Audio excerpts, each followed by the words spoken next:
আসসালামু আলাইকুম। হ্যালো বন্ধুরা, তোমরা কেমন আছো? আশা করি তোমরা ভালো আছো। আমি আলহামদুলিল্লাহ ভালো আছি। আমার শখের কিচেনে তোমাদের সবাইকে স্বাগতম। প্রতিদিনের মতো আজকে আবার তোমাদের জন্য একটি নতুন রেসিপি নিয়ে আসলাম। সিঙ্গারা, একদম হোটেল স্টাইলে সিঙ্গারা ভাজা দেখাবো তোমাদের। হোটেলে যেভাবে পুরটা তৈরি করে আলুর পুর, সেই সেইভাবে একদম দেখাবো। আটা মাখানো থেকে একদম সব হোটেল স্টাইল, একদম হোটেলের যেভাবে তৈরি করে আমি সেভাবে দেখানোর চেষ্টা করব। তোমরা প্রথম থেকে শেষ পর্যন্ত দেখবা, না হলে বুঝতে পারবা না আমি কিভাবে তৈরিটা করছি। চলো শুরু করি। আমি প্রথমে পুরটা তৈরি করে নিব। এটা কড়াইয়ে আমি তেল দিলাম আর পাঁচফোড়ন দিয়ে দিলাম।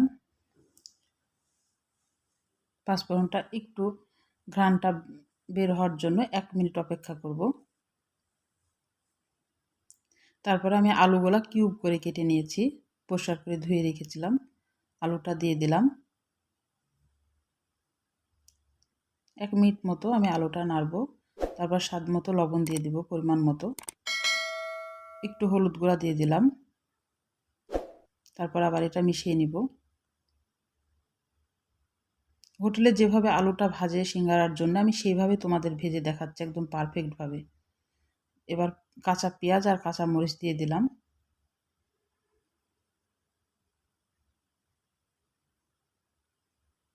বাড়িতে যেভাবে আলু ভাজা খাওয়া যায় ওইভাবে কিন্তু হোটেলের আলু ভাজাটা যদি মানে ওইভাবে যদি ভাজা যায় সিঙ্গারার জন্য, এটা কিন্তু সিঙ্গারার একটা সেন্ট আসে না। এবার আমি পরিমাণ মতো একটু পানি দিয়ে দিলাম আলুটা সিদ্ধ হওয়ার জন্য। হোটেলে কিন্তু এভাবেই তৈরি করে। হোটেলে যেভাবে তৈরি করে আমি সেভাবেই তোমাদের দেখানোর চেষ্টা করছি। শুধু তেলে আলু ভেজে নিলে ওই আলুর সেরকম সেন্ট হয় না, সিঙ্গারার সেন্ট। এভাবে তোমরা আলুটা ভেজে সিঙ্গারাটা তৈরি করবা, একদম হোটেলের যে সেন্টটা সেটাও পাবা, ঘ্রাণ পাবা, স্বাদ পাবা, সব পাবা। বাস, পানিটা আমার শুকিয়ে গেছে, আলুটাও সিদ্ধ হয়ে গেছে। বেশি আমি আর নাড়বো না, একদম পোড়া পোড়া করবো না। খালি পানিটা শুকিয়ে তেলটা উপরে উঠে আসবে, আমার আলু ভাজাটা হয়ে যাবে। এবার তোমাদের আমি আটা মাখাটা দেখাবো। আমি 1 কাপ আটা নিয়েছি, এখানে 200 গ্রাম মতো হবে আটা। আটা কি ময়দা নিয়েছি, ময়দা নিলেও হবে, আটা নিলেও হবে। আমি ময়দাটা নিয়েছি। তেল দিলাম 3 টেবিল চামচ, লবণ দিলাম স্বাদ মতো, কালো জিরা দিলাম। দিয়ে এবার ভালোভাবে এটা চটকিয়ে মাখতে হবে।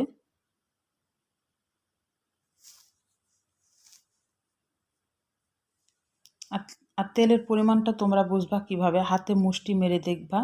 যদি মুষ্টিটা লাগে দিয়ে আবার একটু চাপ দিবা, ঝুরঝুরা হয়ে যাবে, তখন জানবা আর তেল লাগবে না। তো আমি 200 গ্রাম আটার জন্য আমি 3 টেবিল চামচ তেল দিয়েছি, আমার একদম পারফেক্ট হয়েছে। এবার আমি পরিমাণ মতো অল্প একটু একটু করে পানি দিব, দিয়ে আটার ডোটাকে আমি মাখিয়ে নিব। আর এটা পরোটার মতো নরম হবে না, এটা একটু শক্ত ডো হবে। খুব শক্ত না আর নরমও না, একটা একটা মিডিয়াম সাইডের ডো হবে।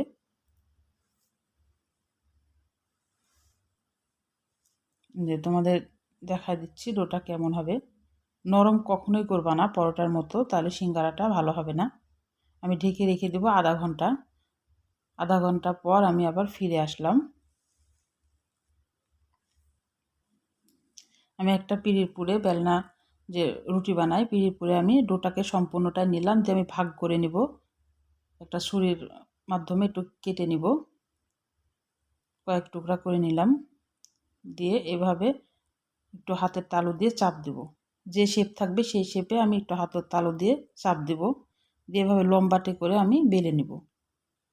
খুব পাতলাও করবা না, খুব মোটাও করবা না। দিয়ে 2 ভাগ করে আমি কেটে নিব। এই যে এরকম মোটাটা আমি দেখা দিচ্ছি, এরকম মোটা। এবার সেই আলু পুরটা আমি এবার কিভাবে এটা বানাচ্ছি, একদম সহজ তোমাদেরকে দেখাই দিচ্ছি। এভাবে একটা বাটির মতো তৈরি করবা। বাটির মতো ঠিক না, যেমন এই যে মুড়ি ভাজা টাজা দেয়, মুড়ি মামারা যেমন যেমন করে একটা কাগজের খোল বানায়, ওইভাবে খোলটা বানাইতে হবে এটা। আমি আমি কিভাবে করছি তোমরা আমার হাতের দিকে লক্ষ্য করবা, তাহলে শিখতে পারবা। এটা একদমই সহজ। এটা 2 ধরনের করা যায়, আমি তোমাদেরকে 2 ধরনের করে দেখাচ্ছি। আগে 1 ধরনের করে দিই আগে। বাস, এই পার থেকে এপারে একটু এপারে পিঠার মতো করে মুখটা সিল করে দিতে হবে। লাগাই দিলেই হয়ে যাবে। একটা সিঙ্গারা আমার হয়ে গেল, একদমই সহজ।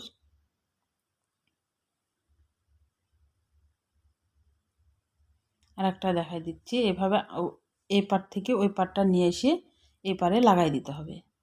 তারপরে খোলের ভিতরে আলুর পুরটা দিয়ে দিতে হবে।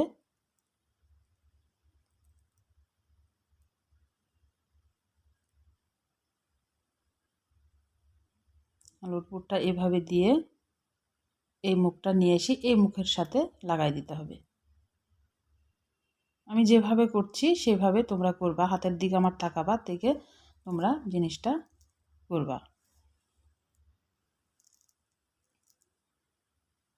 একদম সহজ, এটা খুব কঠিন না।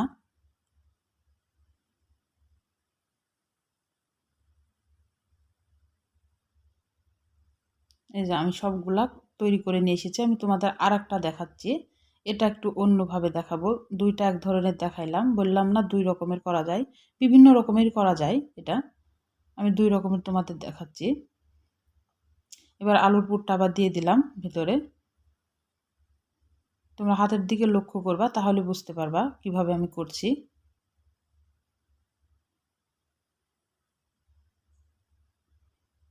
ওই মাথাটা নিয়ে এসে এই যে পিঠার মুখ যেভাবে মারো সেভাবে হাত দিয়ে টিপে টিপে লেগে দিতে হবে।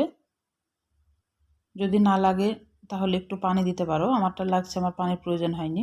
এই পাটটা নিয়ে এসে আবার মাঝখানে এভাবে লাগাই দিতে হবে। এটা আর একটা ডিজাইন হয়ে গেল। এই যে আমার সবগুলা সিঙ্গারা হয়ে গেছে। আমি কড়াইয়ে তেল দিয়েছিলাম আগে থেকে গরম করতে। তেলটা হালকা গরম করতে হবে, খুব বেশি গরমে দেওয়া যাবে না। বেশি গরমে দিলে একটু ফোটা ফোটা টাইপের হয়, আর উপরটা কালার চলে আসবে আর ভিতরটা হবে না। এটা হালকা গরম তেলে দিতে হবে, আর মিডিয়াম আছে এটাকে ভাজতে হবে। প্রথম থেকে একদম মিডিয়াম আঁচেই ভাজতে হবে, হাই হিট দেওয়া যাবে না। দিয়ে এবার এপুট এপুট করে লাল করে ভেজে নিতে হবে। আমি এক ব্যাচ আগে ভেজে নিব, তারপরে পরে আবার বাকিগুলা দিব। আর আমার রান্নার যদি কোনো অংশ তোমাদের ভালো লাগে, প্লিজ আমার চ্যানেলটাকে সাবস্ক্রাইব করে দিও, আমার পাশে থেকো। আর একটা লাইক করো, লাইক করে আমার ভিডিওটা দেখা শুরু করো। আর একটা ছোট্ট কমেন্ট করে জানাইও আমার রান্নাগুলো কেমন লাগে। আর কিছু যদি তোমরা দেখতেও চাও তাও কমেন্টের মাধ্যমে আমাকে বলতে পারো, আমি নিয়ে আসার চেষ্টা করব সেই রান্নাগুলা।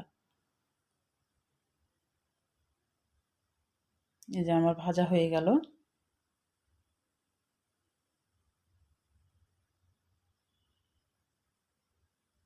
এই যে আমার দুই ব্যাচই ভাজা হয়ে গেল।